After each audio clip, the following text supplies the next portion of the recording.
Assalamualaikum warahmatullahi wabarakatuh. Tema 7, subtema 3, peristiwa mengisi kemerdekaan. Merdeka. Pembelajaran pertama. Amatilah gambar di atas. Gambar-gambar tersebut merupakan peristiwa-peristiwa atau kegiatan-kegiatan positif dalam rangka mengisi kemerdekaan. Coba ceritakan apa sajakah itu? Gambar yang pertama adalah siswa belajar, ini mengisi kemerdekaan, dan guru sedang mengajar. Yang kedua ada pekerja yang sedang membangun gedung-gedung, proyek-proyek. Terus yang ketiga adalah salah satu kontingen Indonesia yang berhasil meraih juara di tingkat internasional. Ini salah satu mengisi kemerdekaan. Yang keempat adalah kesenian. Jadi kesenian terus tidak boleh dilupakan, malah harus dikembangkan ya. Oke, banyak peristiwa yang terjadi di dalam kehidupan kita. Ada peristiwa-peristiwa yang dianggap penting dan patut dirayakan bersama orang lain. Untuk itu diperlukan sebuah surat undangan untuk merayakannya bersama orang lain. Hari menjelang sore, ayah Beni mengajak Beni pulang dari kebun cengkeh. Pak Rudi, ayah Beni, akan menghadiri undangan pertemuan warga. Pertemuan warga tersebut sangat penting karena akan membahas pembangunan jalan dusun. Beni, ayo kita pamit pulang ke Pak Rudi. Kenapa kita harus buru-buru pulang ya? Beni masih betah di sini. Ayah ada undangan ke pertemuan warga. Ini surat undangannya. Oh baiklah ya. Nanti ayah harus jelaskan tentang surat undangan ya. Nah, perhatikan contoh surat undangan. Tahukah anak-anak surat undangan? Surat undangan itu adalah surat yang berisi pemberitahuan dan permintaan kesediaan seseorang untuk menghadiri suatu acara atau kegiatan. Kalimat yang digunakan dalam undangan haruslah efektif, yaitu singkat, padat, dan jelas. Tujuannya agar orang yang membacanya dapat mengerti isinya. Ada 3 macam jenis undangan. Ada undangan resmi, ada setengah resmi, ada yang tidak resmi. Persamaannya itu sama, merupakan ajakan untuk menghadiri suatu acara yang terdapat alamat, waktu, dan acara yang jelas. Cuma perbedaannya kalau undangan resmi itu biasanya ada instansi seperti sekolah, kedinasan, yang lain dan sebagainya ya, ada instansi.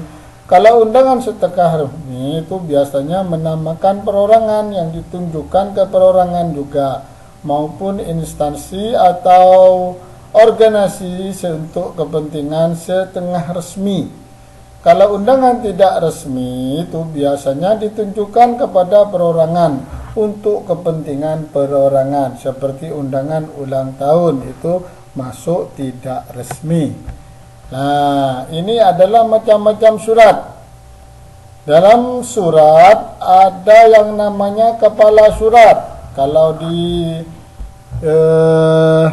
di perkantoran kepala surat itu dinamakan kop, ya, kop surat seperti ini.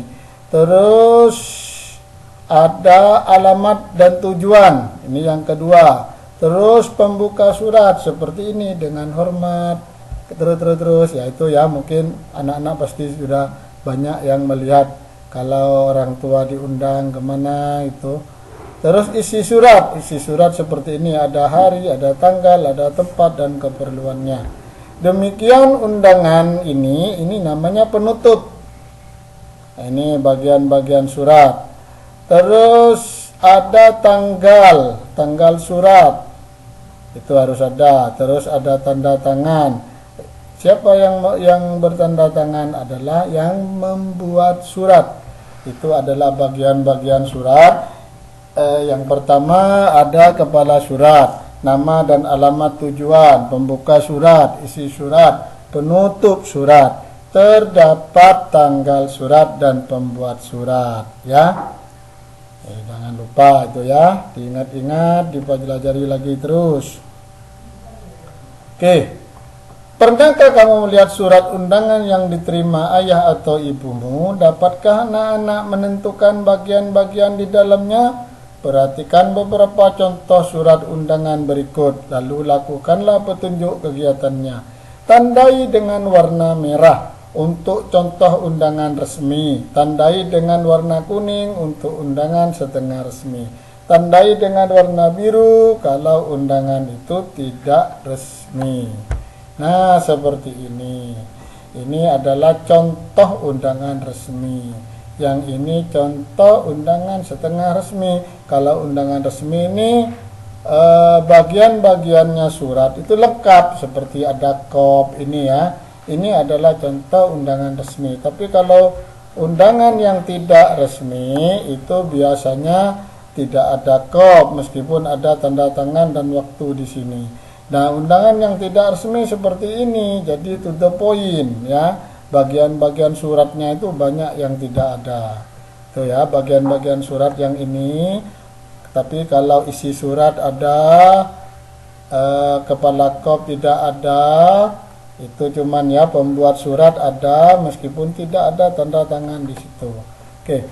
Undangan yang diterima ayah Beni terbuat dari kertas. Kertas merupakan benda yang mudah terbakar.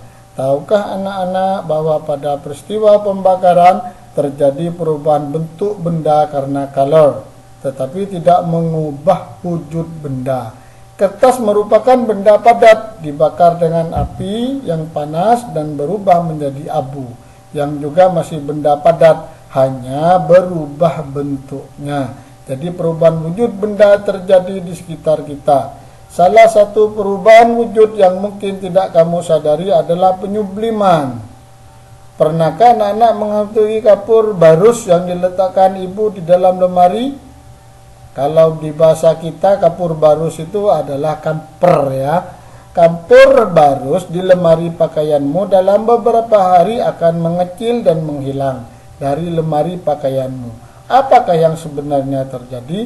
Mengapa kapur barus itu seperti menghilang dari lemari? Kapur barus merupakan benda padat yang dalam waktu tertentu berubah wujud menjadi gas. Kapur barus mengalami penyubliman. Menyublim adalah peristiwa berubahnya wujud benda dari padat ke gas. Dapatkah anak-anak menemukan contoh penyubliman yang lain di dalam kehidupan sehari-hari? Untuk menunjukkan proses penyubliman, lakukan percobaan ya. Seperti ini, ada 4 buah batu bata untuk membuat tungku sederhana, 1 buah lilin, 1 buah kaleng bekas susu, 5 butir kapur barus ukuran kecil, terus 1/5 bagian kaleng pasir kecil, piring aluminium. Mungkin anak-anak bisa coba di rumah percobaan ini. Ya tentunya mencoba dengan orang tua, ibu atau bapak ya. Cara kerjanya, tumpuk batu bata menjadi 2 tingkat untuk dijadikan tungku sederhana. Letakkan lilin di tengah tungku, lalu nyalakan lilin. Isi kaleng bekas susu dengan pasir, lalu masukkan kapur barus. Letakkan kaleng bekas susu tersebut di atas tungku. Letakkan piring aluminium di atas kaleng susu, lalu letakkan beberapa butir es batu. Diamkanlah selama 10 menit. Coba amati. Amati perubahan yang terjadi pada kapur barus. Setelah 10 menit, angkatlah piring aluminium dari atas kaleng, lalu perhatikanlah apa yang terjadi pada dasar piring. Setelah melakukan pengamatan pada kegiatan di atas, dapatkah anak-anak perubahan wujud? Dapatkah kamu? Jadi perubahan wujud benda terjadi di sekitar tanpa kita sadari. Perubahan wujud benda merupakan satu perubahan alami karena fenomena alam yang terjadi di sekeliling kita dalam kehidupan bermasyarakat. Perubahan juga terjadi, perubahan itu dapat berupa perubahan fisik maupun perubahan perilaku masyarakat. Perubahan secara fisik merupakan perubahan yang dapat dengan mudah dilihat, misalnya perubahan kenampakan suatu wilayah karena pembangunan gedung-gedung prasarana dan juga jalan-jalan. Usaha dari kegiatan pembangunan negara kita sudah dilakukan sejak negara merdeka oleh pemerintah hingga sekarang. Pembangunan nasional Indonesia merupakan pembangunan manusia Indonesia seutuhnya. Artinya, pembangunan semua aspek dan bidang kehidupan, tidak hanya pembangunan fisik, tetapi juga pembangunan manusia Indonesia seutuhnya. Pembangunan tidak dapat dilakukan jika kita belum merdeka dan berdaulat sebagai sebuah negara dan bangsa yang diakui dunia. Oleh karena itu, kita sudah merdeka. Ada banyak kegiatan pembangunan yang perlu dilakukan untuk mengisi kemerdekaan ini. Nah, bentuk-bentuk kegiatan untuk mengisi kemerdekaan: belajar mencintai negara, mengikuti upacara bendera dengan hikmat, memiliki rasa nasionalisme dan patriotisme, bangga menggunakan produk dalam negeri, setia dan taat kepada Pancasila dan Undang-Undang 45, menghormati dan menghargai jasa para pahlawan. Nah, kita lanjut. Nah, ini kegiatan untuk misi perdekaan. Ya, jadi dikerjakan halaman 159. Asal daerah mana? Jawa Timur. Belajar dengan tekun. Sulawesi, ini hanya contoh ya. Jadi dikerjakan di 159. Oke. Pembangunan ini pembangunan jalan raya, pembangunan rumah, proyek ini ya. Pajak untuk membuat jalan dan jembatan. Ya. Kita lanjut. Nah, mungkin sudah cukup pembelajaran untuk hari ini. I love study. Saya senang belajar. Jadi belajar terus ya. Jadi kalau belum paham, dengarkan lagi video ini. Saya akhiri. Assalamualaikum warahmatullahi wabarakatuh.